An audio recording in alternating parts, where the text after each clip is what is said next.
Short-term rental management. It is a great day for an awesome day, man. I'm grateful to be here. I love you, and I've got a microphone and a big mouth, so it's going to be a good time. Please leave my podcast a 5-star review. Please, please, please, please, please. We are in the review business. It would be much appreciated if you could hit me with a quick 5-star there on Apple Podcasts or wherever you may be listening. Today, we're going to talk about reviews. Matter of fact, I recently had a podcast on having a bad review removed. And I actually listened to my own podcast. I'm going to admit that on the air. I don't think you should do that, but I'm admitting it. And I thought to myself, well, man, what if they deserve this bad review? Because sometimes you can't be all perfect all the time, right? So today we're going to talk about whether you deserved it or not and how to mitigate and handle bad reviews on short-term rental management with Luke Carl. If you want to buy a short-term rental in one of the best vacation markets in America, you're looking for the Short-Term Shop. They are the experts in the vacation rental space. Their team of realtors are fantastic. If you use the Short-Term Shop to buy your home, you'll have access to free classes with me to teach you how to get your property up and running. Join us at theshorttermshop.com, brokered by EXP. You got a bad review? Guess what? You deserved it.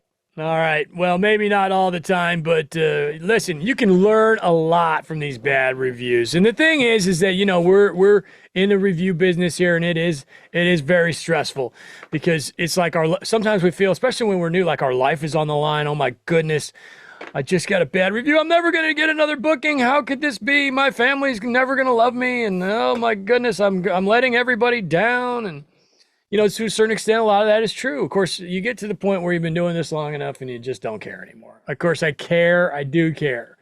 I've got systems in place now where I don't even really look at my reviews that much, and they just rock. You know, I do look at my properties. I go to my properties. I think that's extremely important. You can't know what kind of product you're offering if you're not walking through it, sleeping in it. And I do that as much as I can. You know, sometimes it only happens once a year. But if you're never, ever, ever going to your property and you're just relying on photos and videos, you know, to a certain extent, that's okay. But man, you just can't get the vibe, you know? There's a vibe in a home. There's like you can just feel it in the air. Sometimes you're like, man, I need to open these doors and get the vibe out of here. You know, like I like to do that every spring. Open the front door and the back door, just let the vibe out. Exercise the home. Get out the spirits or whatever it is, you know. Just making things up at this point. That is a thing, though, where people in the springtime open up all the windows and let the house breathe. And I'm one of those people. I love having fresh air running through the house. And, you know, I like the fact that I can go and touch and feel and smell a house. You can't smell a house on a picture. So get over there, man, because you might have a little bit of because, you know, your cleaner might be the cleanest person in the world, but she might have a funk and she doesn't know. People that have a funk, they don't know they've got it. You know, it's not like I'm walking around and I smell bad and I don't care. I don't know that it's happening. You ever been to somebody's house and they have 6 dogs and you're like, oh my goodness, it stinks in here. And they have no idea. That could be your house. If you haven't been to your house in 2 years and your cleaner's got 6 dogs, you never know, you know? I like to have room sprays available if needed. I like these Yankee Candle room sprays. You can get them on Amazon. I usually like to get the apple because it's like, you know, a scent that almost it's universally loved. Who doesn't love an apple smell, you know, especially in the fall? So I keep those around. I try to keep one in the bathroom. I keep a couple in the owner's closet just in case. I do ask my cleaner to spray. And again, this is I should not even be talking about this because there's 100 people that are going to say, oh man, I hate it when there's fragrances in the home. It gives me a migraine headache. Anytime I go to a home and there's been a room spray or an air freshener, you know. But anyway, devil's advocate, I suppose. So long story short, you know, go visit your homes as much as possible. Here's a story, you know, I've been doing it a long time. All I can do is tell my stories, and hopefully that provides you some value. I remember one time I walked in one of my houses, inspected the hot tub.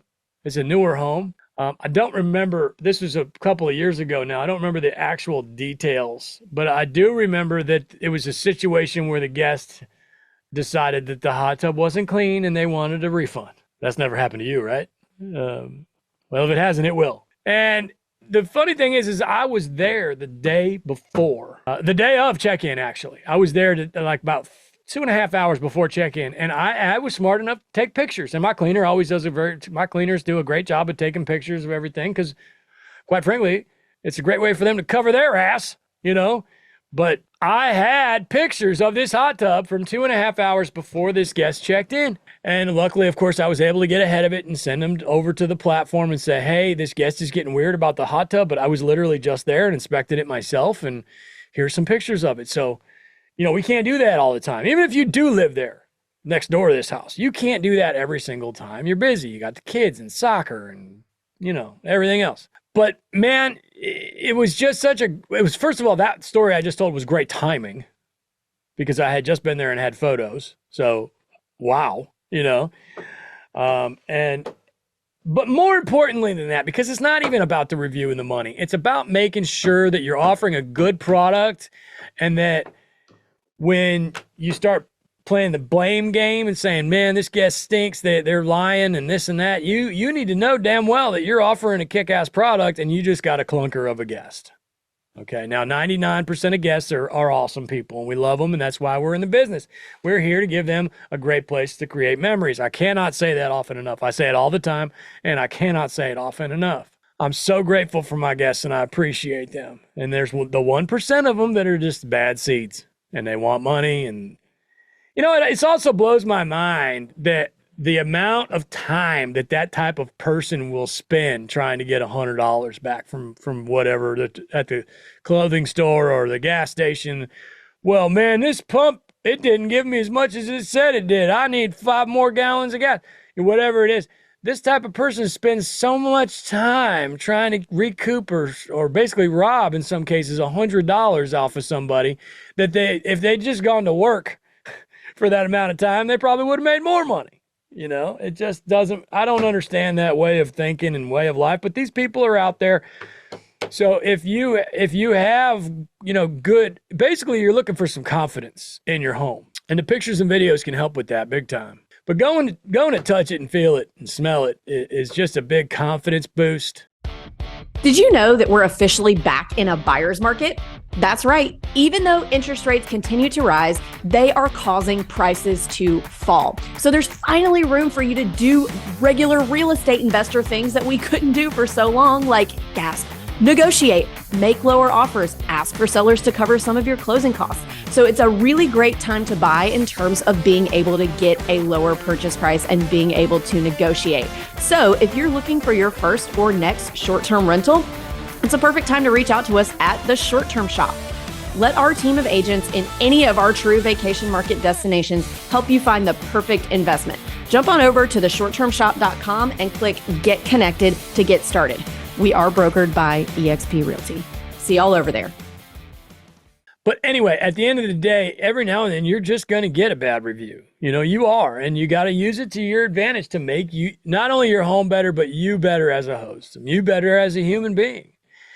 You know, I mean, we don't need to get into psychotherapy here, but I have never been good at taking criticism, especially as a child. I'm a later child, and you know that if you're a later child, you'll know what that means. I've been reading a book on that. Well, I've read many books on that subject, but right now I'm reading one called Originals. Highly recommend a book called Originals: How Nonconformists Move the World. Came out in 2017 by Adam Grant, and I am loving it. I'm just about to finish it actually, so looking for suggestions for my next book. But he talks about a lot about firstborns and laterborns and how the laterborn's always trying to compensate because the firstborn gets all the damn attention. You know, so I've always been, I'm a laterborn, and I've always been not very good at taking criticism because I always felt like everybody was paying attention to the earlyborn, you know, to the firstborn. And again, I'm a grown-ass man now, so that shit doesn't really exist as much as it used to, but it's nice to know that we're human beings. We're human beings. So my point is, after a certain amount of criticism, if nothing else, you just got to get better at taking the criticism. Now, we don't want this to happen often. You know, you really need to be maintaining somewhere around like 4.9. I always like to be around 4.87, 4.92, somewhere in that neighborhood, within 5 bips.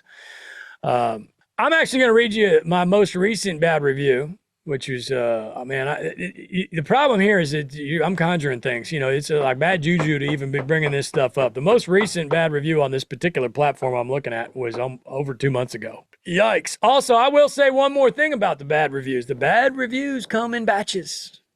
Okay, so I love it when I see somebody or somebody calls me up and says, Luke, I just got a bad review. What do I do, man? Can you believe it? And I say, okay, read it to me. And he says, what do I do? I can't believe I just got this bad review. And I say, well, dude, you're about to get 3 more, man. They come in waves. You're not getting just one bad review.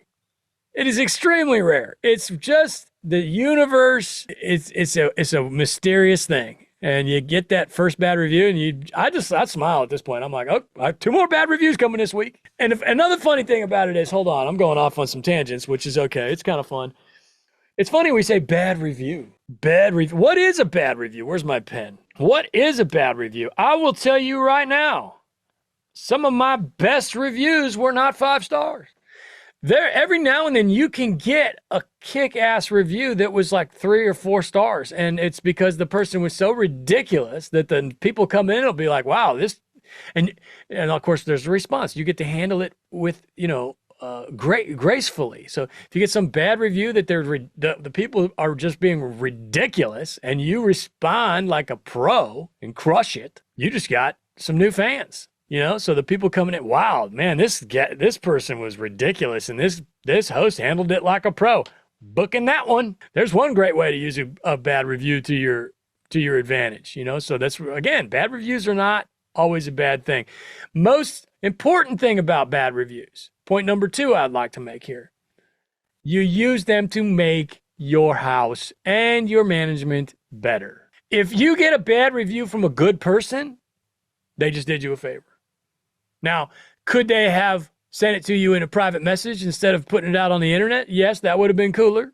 But sometimes we don't listen, you know, so sometimes that's what it takes. Now, you might argue that a good person that I mentioned would not do that, and they would just message you privately, and I would say you're probably right about that. But every now and then you get this passive-aggressive type that actually has a point. So my point number 2 is passive-aggressive that has a point. And, you know, it's difficult because it stings. It's like, man, am I really going to do with this? It's like they're trying to shove it, you know, like to stick it to you. Because you get that every now. We're dealing with all kinds of personalities in this business. And every now and then you get the kind of person, and I'm not saying that this is subject number 2, the passive aggressive, but it leans that direction, where they almost have this vibe like, oh, you think you're so cool because you own this house.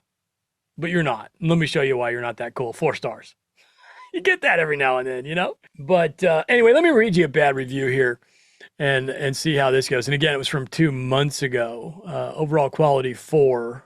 We enjoyed our stay. I do encourage adding a few hooks for jackets, etc. in the bedrooms. The cabin was clean for the most part, but the sheets had some hair. Ooh, the dreaded human hair. The DHH, the dreaded human hair. Well, she didn't say human, but I would assume. Headboard was a bit dusty. Also, the Wi-Fi was not strong. Thank you for allowing us to stay. All right, so in that case, this home has 1,000 megabits per second, so we looked into it, reset the modem. We couldn't find any issues. I don't know if maybe she was trying to connect to the next door Wi-Fi or what. We weren't able to get any of that information from her. She didn't, you know, she was passive-aggressive. She didn't respond to us personally. She just put it in the review.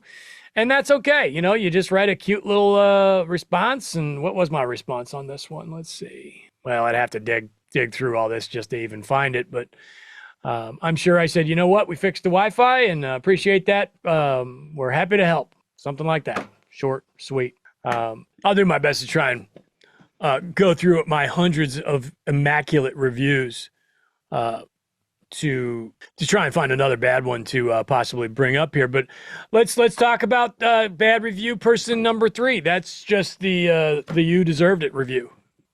That's the straight up you deserved it. Is there a situation where maybe it's a situation where you were too busy to attend to this guest's needs? Maybe you had your child graduating high school and you were swamped and didn't give them enough fair warning. I think in a lot of cases, if that is something like that, you should probably let them know, hey, man, I'm just going to be honest. We got a really busy weekend with my family this weekend. And if there's anything you need from me, please get me, on Thursday before everything gets nuts. Or honesty will get you a long way with guests. Most people are going to respond to that. If you're just being cool and honest and real with them, hey, I'm going to be on a cruise for the next couple of days. If there's anything you need, just let us know this way or how, at this time. And, but you take that information and you use it to your advantage. Hey, man, you just got smacked with a 3-star. You got to use that for your benefit and make your house and the experience better for your guests, because that is why we are here. I can't say it enough. We are here to provide fantastic vacations, so every now and then you deserved it. You just did. Your house was not up to snuff. You had a stain in your comforter, your pillows are stinky or whatever it is, and you need to pay more attention, and you deserved it, and this was your wake-up call. Fix it before it gets worse. So, that's just another type of bad review, and for the most part, you should be glad. Oh my goodness, I didn't even realize I wasn't paying enough attention. And now this guest really hit me over the face with it. And, now it's like, okay, here's my chance to redeem myself and bring my house up to snuff so that I can provide quality vacations to hard-working people. Because that's the whole point, okay? So it's really a part 2 from how to get a review removed, how to deal with a bad review, because sometimes if you get that bad review and you're trying to get it removed, you may be thinking, you might want to slow down and start thinking to yourself, well, crap, maybe I deserve this damn review. And maybe I need to look within for a solution to make my product better for these wonderful people spending their hard-earned money on this home. All right? I love you. Feel free to join me every Monday. I've got a mastermind for short-term shop clients. Come hang with me. We talk about topics exactly like this one. You're going to have to talk to your short-term shop agent to get a link to that, and you can start that journey at theshorttermshop.com, where my wife and her wonderful team of real estate agents sell vacation homes. I don't want that to be a secret. I love you. I do. I love you. Thank you so much for listening and hanging, and I hope you enjoyed it. And I already gave you a book. So this week, as usual, I will leave you with the good old-fashioned, hey, don't overthink it.